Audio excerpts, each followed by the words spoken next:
ढोला गांव में एक गरीब मछुआरे का परिवार रहता था। मछुआरे का नाम निमाई था और वो महाभुलक्कड़ था। उसकी पत्नी का नाम राधिका था और एक बेटा जिसका नाम भोलू था। वो भी उसके बाप की तरह ही भुलक्कड़ था। एक दिन निमाई मछली पकड़ने नदी में जाता है। बहुत मेहनत से वो मछली पकड़ने के बाद घर आता है और जाल लाना वहीं भूल जाता है। उसके माथे पर टोकरा था पर साथ में जाल नहीं था। ये देख उसकी पत्नी राधिका कहती है, क्यों जी, लगता है आज भी जाल नदी में छोड़ आए हो। ये मिलाकर अब तक तुमने 20 से 25 जाल भूल कर छोड़ आए हो। तुम्हारे भुलक्कड़ी की वजह से हम लोग गरीब के गरीब ही रह जाएंगे। तभी भोलू आके कहता है, मम्मी तुम चिंता मत करो, देखना बहुत जल्दी तुम्हारा ये बेटा इस घर की गरीबी दूर कर देगा। ये सुनकर निमाई गुस्से से कहता है, बहुत बड़ी बड़ी बातें करता है। पढ़ाई से डर के तो तूने स्कूल जाना छोड़ दिया है। जाहिलों की तरह दिन भर निठल्ला घूमता रहता है। ये सुनकर भोलू रोते हुए कहता है, देखो मम्मी, मुझे जाहिल कह रहे हैं। तभी राधिका कहती है, देखो जी, तुम मेरे बेटे को डांटा मत करो। निमाई कहता है, ठीक है, अब तुम ये मछली शहर वाले बाजार में जाकर बेच आओ। भोलू मछली बेचने चला जाता है और निमाई कहता है, मैं नदी में जाल ढूंढ कर आता हूँ, शायद मिल जाए। ये सुनकर राधिका कहती है, पहले तुम मेरे साथ चलो मार्केट, वहाँ से कुछ सामान लानी है खाने पीने की। और फिर दोनों मार्केट जाते हैं।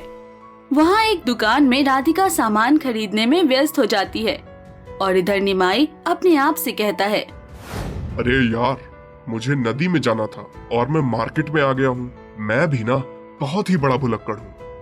और वो राधिका को बिना बताए नदी की तरफ चला जाता है। और इधर कुछ देर बाद राधिका पलट कर देखती है पति गायब है। वो मन ही मन कहती है, ये फिर अचानक कहाँ चला गया?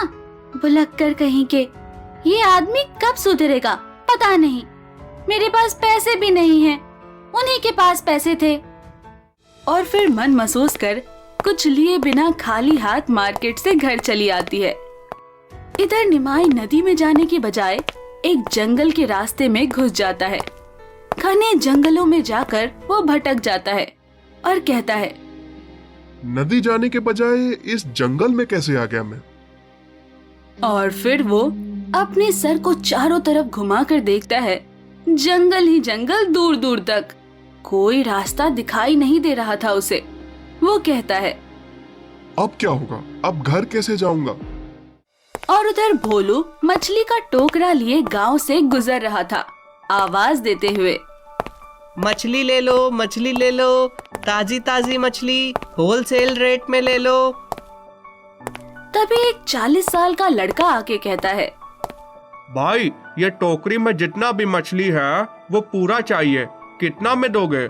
हम गरीब लोग हैं, ज्यादा पैसे नहीं दे पाएंगे। भोला पूछता है, क्यों भाई, आपके घर में कोई प्रोग्राम है? लड़का कहता है, हाँ भाई, हम बंगाली परिवार से हैं। हमारी कौम में कोई सा भी घर में फंक्शन होता तो मछली मेहमानों को खिलाना शुभ माना जाता है और आज मेरे पिताजी का श्राद्ध भोज है। भोला कहता है, आप ये सारी मछली ले लो, हमें पैसे नहीं चाहिए, ये तो बहुत ही बड़ा पुण्य का काम है।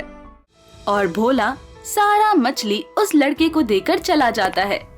उधर निमाई जंगलों में रास्ता भटक जाने के कारण घर भी नहीं जा पा रहा था। वो भूखे प्यासे थक हार कर वहीं एक पेड़ के पास बैठ जाता है। इधर भोला खाली टोकरा लिए घर लौटता है। राधिका कहती है, मछली बेचकर खाली हाथ आया है, राशन नहीं लाया। भोला कहता है, जानती हो मम्मी, आज हमने बहुत बड़ा पुण्य का काम किया है। एक गरीब लड़के के पिताजी का घर में श्राद्ध भोज था, उसे लोगों को खिलाने के लिए मछली चाहिए थी। मैंने सारी मछली उसको दे दी, बिना एक भी पैसे लिए। राधिका कहती है, पर अभी खाना कैसे बनेगा? और तेरे पिताजी मुझे बाजार में छोड़कर ना जाने कहाँ चले गए, अब तक नहीं आए। शाम होने को है, वैसे भी तेरे पिताजी भुलक्कड़ स्वभाव के हैं। और उधर निमाई घर जाने का रास्ता ढूंढते ढूंढते थक हार कर एक पेड़ के पास बैठ जाता है। तभी एक कौवा उसी पेड़ में आके बैठ जाता है और अपने चोंच से एक चमकता गोल पत्थर निमाई के पास गिराता है। निमाई चौंक कर उस पत्थर को उठाता है और फिर ऊपर कौवे की तरफ देखता है। कौवा इंसानी आवाज में कहता है, निमाई, तेरे बेटे की दी हुई मछली खाकर मेरी आत्मा बहुत ही संतुष्ट हुई। मैं भी तुम्हारे जैसा इंसान था। मेरे कुकर्मों की वजह से भगवान ने कौवे के रूप में जन्म दे दिया। तुम्हारा पूरा परिवार बहुत दयालु स्वभाव का है। दूसरों की काफी मदद की है तुम लोगों ने। बहुत नेक काम किया है। इसलिए तुम्हें वरदान दे रहा हूँ इस पत्थर को देकर। तुम इसे संभाल कर रखना। ये बोलकर कौवा उड़ जाता है। निमाई पत्थर को देखकर कहता है, हे पत्थर देवता, मुझे घर के जाने का रास्ता दीजिए। मैं भुलक्कड़ इंसान हूँ। मेरी याददाश्त तेज कर दें। इस बीमारी से आज तक काफी नुकसान हो गया है। बहुत गरीबी में, तकलीफ में अपनी जिंदगी चल रही है। हमें सुखी कर दें। खोई हुई सब चीजें लौटा दें। तभी निमाई देखता है जंगल से सीधा बाहर जाने का रास्ता है और वो चल पड़ता है अपने घर के तरफ। और वो घर आता है। घर आकर देखता है उसके टूटे फूटे मकान के जगह एक आलीशान घर बनी हुई है। ये देख वो खुश हो जाता है और अंदर जाता है। तभी राधिका दौड़ कर आती है और इसका बेटा भी। दोनों खुश हैं। राधिका पति से कहती है, ये सब अचानक कैसे हो गया? हम लोग अमीर बन गए। निमाई कहता है, ये सब हमारे दान धर्म करने के पुण्य की वजह से है। तभी राधिका कहती है, जानते हो, आज तुम्हारा बेटा सारा मछली किसी को फ्री में देकर आ गया है। निमाई कहता है, और श्राद्ध भोज में जो कौवा मछली खाया था वो एक सिद्ध पुरुष की आत्मा थी और उसकी आत्मा ने संतुष्ट होकर मुझे ये पत्थर दिया है और उसने कहा है कि इस पत्थर को जो तुम बोलोगे वो तुम्हारी मांग पूरी करेगा। और फिर राधिका कहती है, हे पत्थर के देवता, घर में खाना दे दो। तभी अचानक गेहूं चावल की ढेर सारी बोरियां आ जाती है। कई टोकरे में सब्जी और थाली में खाने के सामान। तो देखा भाइयों, दूसरों की भला करोगे तो तुम्हारा भी भला होगा, जैसे निमाई के परिवार का हुआ। देर सवेर अपने अच्छे कर्मों का फल अच्छा ही मिलता है। Like, share and subscribe